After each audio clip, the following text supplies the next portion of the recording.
सकारात्मक सोच को आओ सारे भारत में फैलाए, सकारात्मक ऊर्जा का आओ सब में संचार कराए। ऐसा ना हो कि हम अपनी जिम्मेदारी भूल न जाए, क्यों इंतजार करें हम किसी का, आओ एक मशाल जलाए।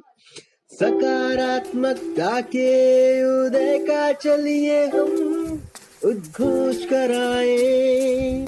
RJS जय हिंद के नारों से अपना देश जगाए, RJS वंदे मातरम से सारी सरकार जगाए।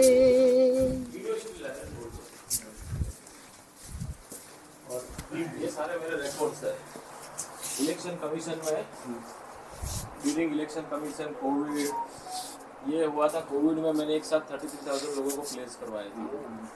अभी मेरा जो नेक्स्ट लक्ष्यांक है ये इलेक्शन कमीशन में एक साथ 10 लाख लोगों को सेल्फी कर ऑनलाइन सेल्फी जी। तो ये सारी एक्टिविटीज है मेरी।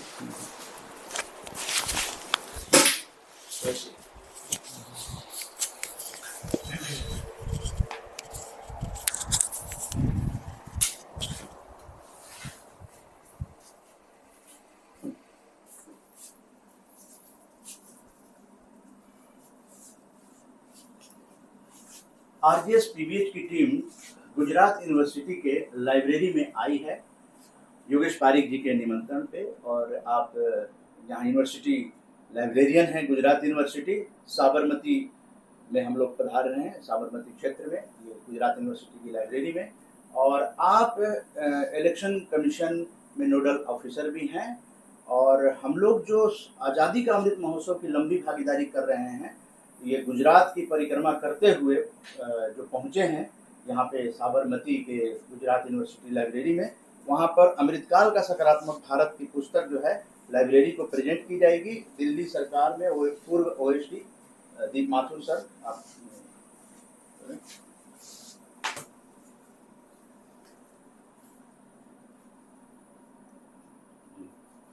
देवा सर ये कार्ड भेंट करेंगे RJS PBH की सकारात्मक भारत आंदोलन के लिए। और सब कुछ पुस्तक हो, ग्रंथ हो, राष्ट्र प्रथम, राष्ट्र सर्वोपरि है, भारत एक परिवार, विश्व एक घर, तिरंगे की रक्षा करने का संकल्प जो है RJS राम जानकी संस्थान पॉजिटिव ब्रॉडकास्टिंग हाउस ने लिया है। और योगेश पारिक जी का भी इसमें बहुत बड़ा योगदान होने वाला है, क्योंकि आप सरकार के अंदर बहुत सारा काम कर चुके हैं, कर रहे हैं।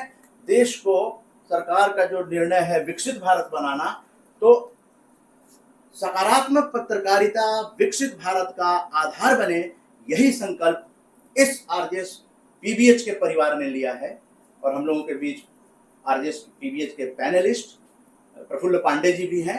मैं उनको भी चाहूँगा कि आकांक्षा मन्ना जो कैमरे के पीछे हैं, ये वेबिनार भी हो रहा है और मैं चाहूँगा कि वेबिनार में टेक्निकल टीम से अनुरोध है कि इसको वेबिनार में योगेश पारिक जी को ये पुस्तक प्रदान करते हुए आप इसे थोड़ी देर के लिए शेयर करें, क्योंकि विमेंस इंटरनेशनल विमेंस डे का हर रविवार RJS वेबिनार होता है, तो इस बार विमेंस डे का 3 मार्च को वेबिनार हो रहा है। ये पुस्तक जो है हम लोग प्रदान करने जा रहे हैं योगेश पारिक जी को।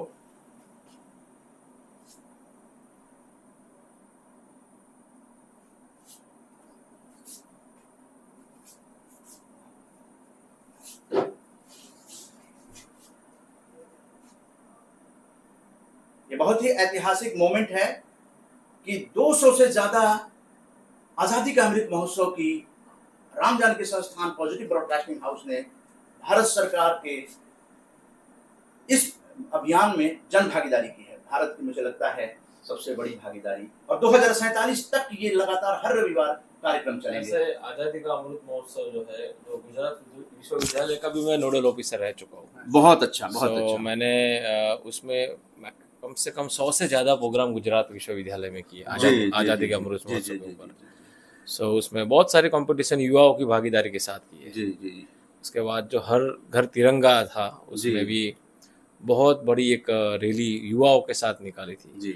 अभी भी श्री राम जन्मोत्सव हुआ, सो उसमें भी काफ़ी युवाओं को जोड़ के मैंने यहाँ भगवान राम और रामायण के ऊपर जो ग्रंथ हुए उनकी शोभा यात्रा पूरे मतलब ये गुजरात यूनिवर्सिटी नगर में मैंने निकाली थी। जी जी। सो ऐसे युवाओं के साथ पॉजिटिव मीडिया के बारे में क्या कहना चाहेंगे, जो पूरे भारत में इस तरह के ग्रंथ निकाल कर और भारत की जो पॉजिटिव चीज़ें हैं उसको ओनली पॉजिटिविटी नो नेगेटिविटी चीज़ों को पत्रकारिता के माध्यम से ला रहे हैं? नहीं, ये बहुत ही ज़रूरी है। जो हमारा इतिहास है, अभी की जो युवा पीढ़ी है, जो युवा पीढ़ी मतलब आप जैसे बोलो कि ये पुस्तकालय है तो पुस्तकालय में काफ़ी युवा अध्ययन करते हैं। एक विश्वविद्यालय है वो भी युवाओं के साथ सीधा जुड़ा है। तो ये जो देश के लिए जिन्होंने अपना सब कुछ न्यौछावर किया वो सभी का जो कंट्रीब्यूशंस है वो युवाओं तक पहुंचाने के लिए जो ये अभियान आपने शुरू किया उसके लिए मैं आपके अभिवादन करता हूँ। जो भी समिति जो भी जो महानुभाव इसके अंदर जुड़े हैं सो उसके ये प्रशंसनीय है और बहुत ही प्रशंसनीय है। और सर गुजरात यूनिवर्सिटी और जो लाइब्रेरीज हैं उनका क्या योगदान रहा है, थोड़ा इस पर प्रकाश डालें क्योंकि आप मेरे यहाँ पे एक स्वतंत्र सेनानी अध्ययन कक्ष है। मैंने आज़ादी के अमृत महोत्सव के संदर्भ में जितने भी फ्रीडम फाइटर्स हुए उसका मैंने एक स्पेशली कक्ष बनाया है। उसके साथ फ्रीडम फाइटर्स के ऊपर मैंने सेमिनार रखे, वेबिनार्स रखे, यात्राएं निकाली। हमारे यहाँ पे जो अहमदाबाद के अंदर जो फ्रीडम फाइटर्स हो गए थे तो वहाँ तक हमने कैंडल मार्च भी किया। मतलब बहुत सारी एक्टिविटीज़ जो आज़ादी के अमृत महोत्सव के ऊपर गुजरात विश्वविद्यालय ने केंद्र सरकार और गुजरात सरकार के मार्गदर्शन में आयोजित की है। और आप तो साबरमती आश्रम साबरमती में ही हैं यहाँ पे। हाँ जी, ये महात्मा गांधी जी की भूमि है, सरदार वल्लभ भाई पटेल की भूमि है, यशस्वी बड़ा प्रधान जो विकसित भारत 2047 में जो भारत जो विश्व गुरु की बात कर रही है जो नरेंद्र मोदी जी की भूमि है। तो उसमें कोई संदेह नहीं है, शुरुआत गुजरात से ही होती है और वो देश तक जाती है। तो गुजरात में आपका स्वागत है, अभिवादन है। आपकी जो प्रवृत्ति है उसको मैं प्रशंसनीय अभिवादन करता हूँ। बहुत बहुत धन्यवाद। योगेश पारिक जी ने एक आशीर्वचन से नवाजा है और विकसित भारत का आधार सकारात्मक पत्रकारिता बनेगा, इसलिए पत्रकार साथियों को भी हम लोग लगभग 11 लोग इस यात्रा में शामिल हुए। 24 फरवरी से दिल्ली से ये यात्रा शुरू हुई और ये 3 मार्च अंतिम डेस्टिनेशन है। ये स्टैचू ऑफ यूनिटी से शुरू हुई थी ये यात्रा। 25 फरवरी को हम लोग वहाँ पर थे। सरदार पटेल को नमन करने के बाद प्रधानमंत्री जी की यूनिवर्सिटी है, वो एल्यूमनाइज है यहाँ पे। जो हमारे प्रधानमंत्री जी है वो गुजरात विश्वविद्यालय के अभूतपूर्व छात्र भी है, एल्यूमनाई भी है। सो जो आपकी ये यात्रा है वो हमारे जो प्रधानमंत्री जी है उनकी जो विश्वविद्यालय है वहाँ से जो उन्होंने पढ़ के निकले वहाँ पे विकसित भारत तक वही आरजेएस पीबीएच राम जानकी संस्थान पॉजिटिव ब्रॉडकास्टिंग हाउस जो है उसका यही संकल्प है कि 2047 तक ये पुस्तक में भी लिखा हुआ है कि हर साल 2 पुस्तकें राष्ट्रीय पर्व पर गणतंत्र दिवस और स्वतंत्रता दिवस पर प्रकाशित की जाएंगी। पहली पुस्तक जो है 150 पेज की आई थी 6 अगस्त स्वतंत्रता दिवस पर 2023 में और 24 के गणतंत्र दिवस पे ये पुस्तक जो है यहाँ देश को प्रदान किया जा रहा है। खास करके लाइब्रेरीज को ये पुस्तकें पूरे भारत में पहुंचाने का संकल्प लिया गया है और 2047 तक लगातार जो है 2 पुस्तकें प्रकाशित कर हम लोग भारत में नया सकारात्मक भारत नव निर्माण जिसको कहें और विकसित भारत का आधार जो है सकारात्मक पत्रकारिता बने, इसकी कोशिश हम लोग भी कर रहे हैं। तो बहुत भी मैं हमारा जो फ्रीडम फाइटर कक्ष है जो आज़ादी के अमृत महोत्सव के संदर्भ में मैंने बनाया उसके अंदर मैं रखूंगा। वहाँ काफ़ी छात्र अध्ययन करते हैं। बहुत अच्छा, बहुत अच्छा। योगेश पारिक जी आपका बहुत बहुत धन्यवाद कि आपने जिस तरह से वेलकम किया और हमारे वेबिनार में जो जुड़े हुए साथी हैं, आज अंतर्राष्ट्रीय महिला दिवस है, उस पर क्या कहना चाहेंगे? वुमेन्स एम्पावरमेंट तो अब सनातन युग से चलता आ रहा है, आज से नहीं चलता रहा। आप देखो सनातन युग से अभी तक, और अभी हमारी जो देश की सर्वोच्च जो बॉडी है उनमें भी ये बिल पास हुआ। सो वुमेन्स एम्पावरमेंट मैं ऐसा मानता हूँ कि विकास के पथ पे चल रहे हैं तो इक्वली चलना चाहिए। तो हर एक जगह पे वुमेन्स एम्पावरमेंट है ही। हम गुजरात विश्वविद्यालय की बात कर रहे हैं तो हमारे जो वाइस चांसलर है वो भी गुजरात के प्रथम महिला वाइस चांसलर कुलपति महोदय। हमारे यहाँ के जो अभी कलेक्टर है वो भी महिला कलेक्टर जी है। सो और अभी आप देखो कि जितने भी विश्वविद्यालय में मैं पदवीदान में जा रहा हूँ तो वहाँ लड़कियाँ मैक्सिमम गोल्ड मेडल ले रही है। तो वुमेन्स एम्पावरमेंट काफ़ी, और अभी देश में काफ़ी, मतलब इस देश में इस क्षेत्र में विकास चल रहा है।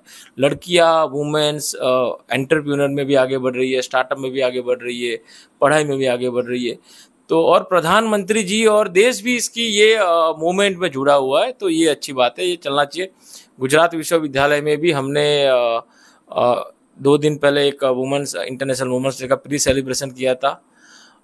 7 मार्च को मैं गुजरात विश्वविद्यालय की लाइब्रेरी है वहाँ पे भी ये मैं सेलिब्रेशन कर रहा हूँ।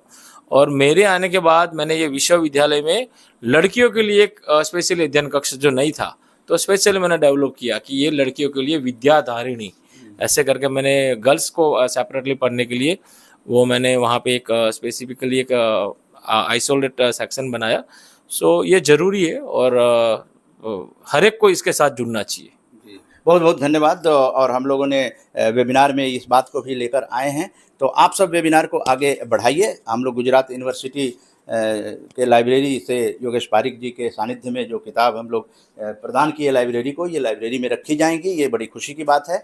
और वेबिनार को आगे बढ़ाइए। हम लोग आज साबरमती आश्रम भ्रमण कर गांधी जी को नमन कर यात्रा को संपन्न करेंगे। दिल्ली वापस 4 मार्च को मिलते हैं आप लोगों से। जय हिंद, जय भारत, धन्यवाद।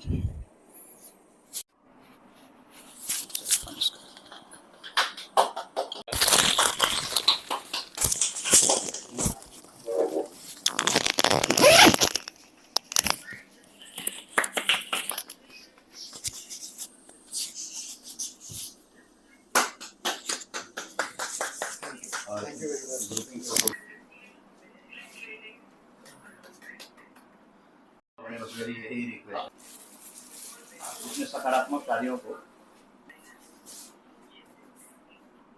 क्या वो सारे फोटोग्राफ पिछले 10 साल के मेरे 10 साल के एज ए इंचार्ज काफ़ी कलेक्शन कर रखा है। यहाँ का डेवलपमेंट के साथ मेरी सारी एक्सटेंशन एक्टिविटी यूथ के साथ मीडिया कवरेज के साथ है। दिल्ली कब आने का प्रोग्राम है? दिल्ली में आता जाता रहता हूँ। दिल्ली से हम लोग गए थे सर देखने? ये गुजरात विश्वविद्यालय में चेतन भगत के साथ प्रोग्राम हुआ था। ये हमारे उस वक्त के इंचार्ज वाइस चांसलर है और ये पूरा मैंने 45,000 मतलब 45,000 बच्चों से लेकर मैंने पूरी यात्रा निकाली थी।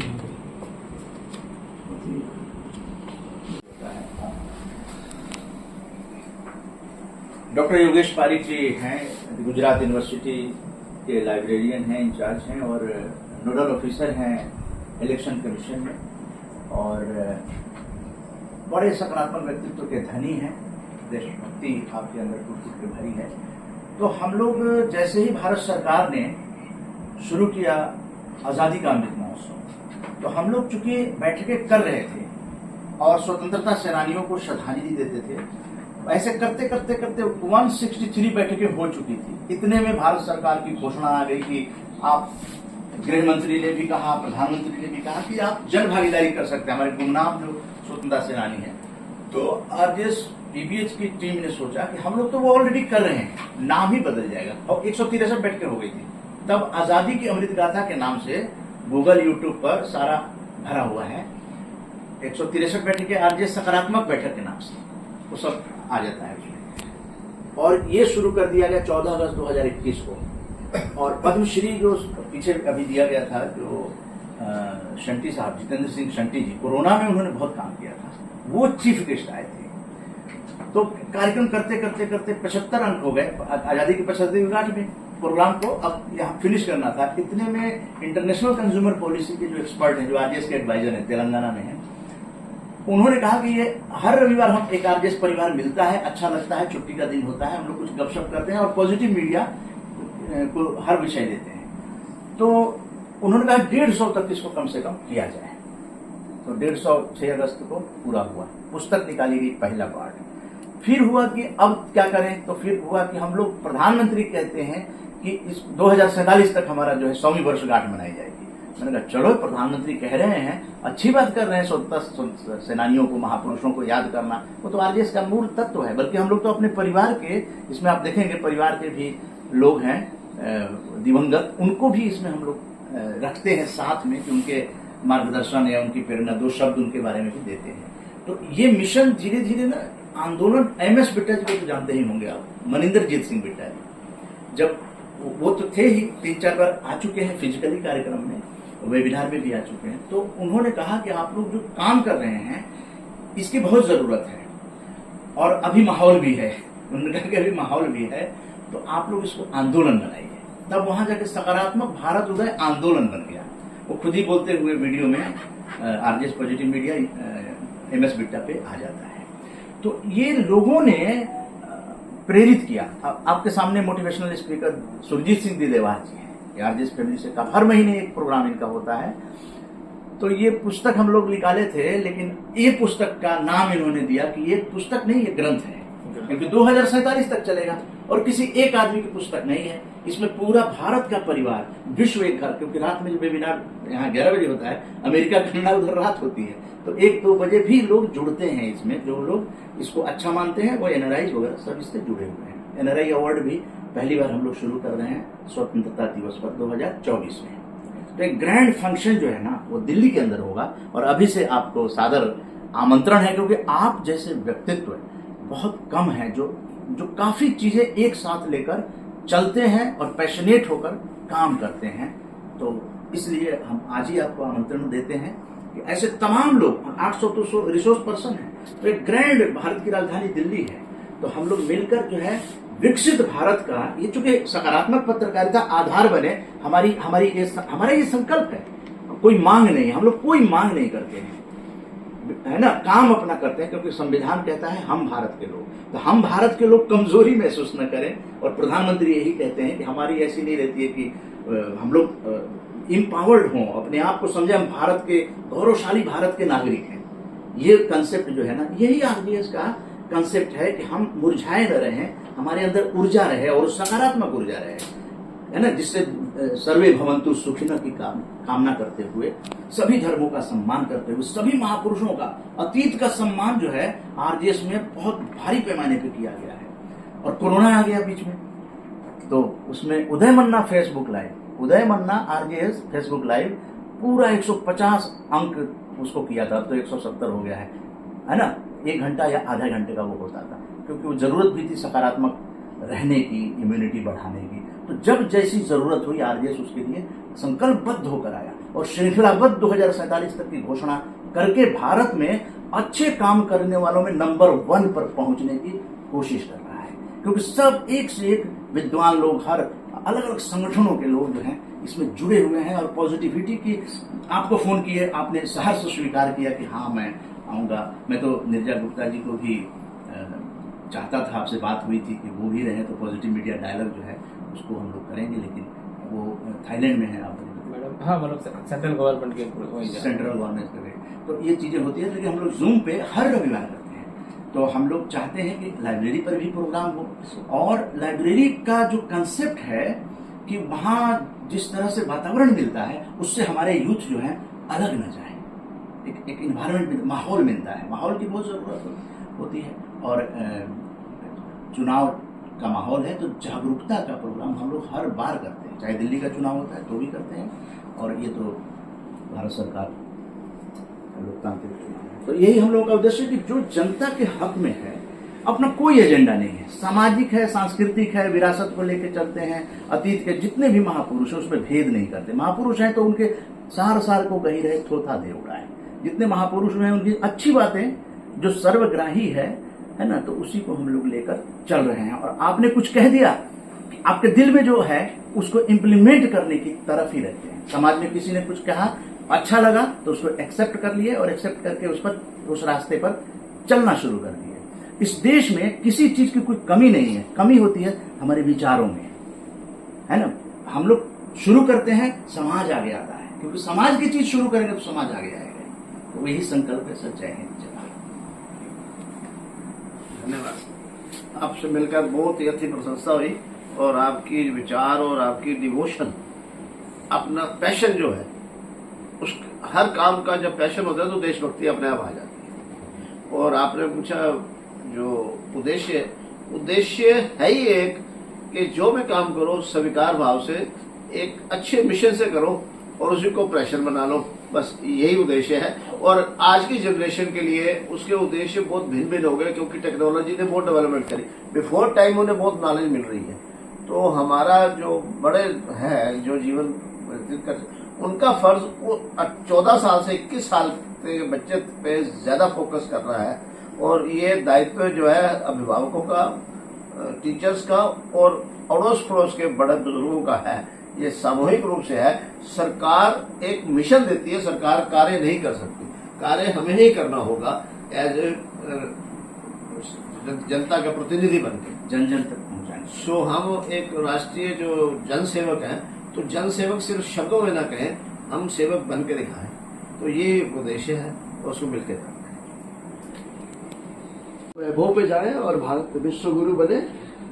हम सभी जो भी नागरिक थे, भारत के नागरिक, वो सजग हों, प्रहरी के रूप में आगे आए, तभी वो जो सपना पूर्वजों ने देखा या हम लोगों ने देखा या हमारे प्रधानमंत्री देख रहे हैं, साकार तभी होगा जब उसमें हमारा योगदान हो।